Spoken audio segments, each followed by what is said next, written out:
ವರ್ಷ 2.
ಪರಿಶ್ರಮ ಪಟ್ಟು ಹಾರ್ಡ್ ವರ್ಕ್ ಮಾಡಿ ನೆಕ್ಸ್ಟ್ ಒಂದಲ್ಲ ಒಂದ್ ದಿವಸ ಅವ್ರ ಒಳ್ಳೆತನಕ್ಕೆ ಅವಳು ಏನೋ ತಪ್ಪಿಲ್ಲ ಅಂದ್ರೆ ಅಷ್ಟು ತೊಂದರೆ ಆಗಿದೆ ಅಂದ್ರೆ ಅವಳು ಏನಾದ್ರು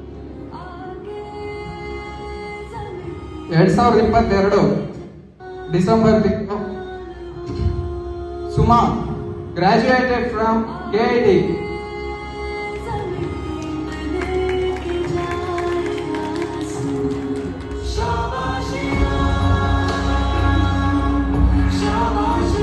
ನೋಡಿ ಆ ದೃಶ್ಯದಲ್ಲೂ ಸಹ ಅವಳು ಬೆನ್ನಿಂದ ನಿಂತಿದ್ದ ಅವ್ರ ತಾಯಿ ಒಬ್ರೆ, ಅವ್ರ ಮನೆಯವ್ರೊಬ್ರೆ, ಬೇರೆ ಯಾರು ಇದ್ದಿಲ್ಲ. ನೆಕ್ಸ್ಟ್ ಅವ್ರ ತಂದೆ ಬಂದ, ಫಸ್ಟಿಗೆ ಬಿಟ್ಟು ಹೋದ. ಇವಾಗ ಹುಡುಗಿ ಎಲ್ಲ ಸಕ್ಸಸ್ ಕಂಡ್ಮೇಲೆ ಬಂದ. ಈ ತರ ಇದ್ರೆ ನಾವೆಲ್ಲರೂ ಅಕ್ಸೆಪ್ಟ್ ಮಾಡ್ತೀವ ಯಾರಾದ್ರೂ? No way. Self respect is more than anything. Let's come on out.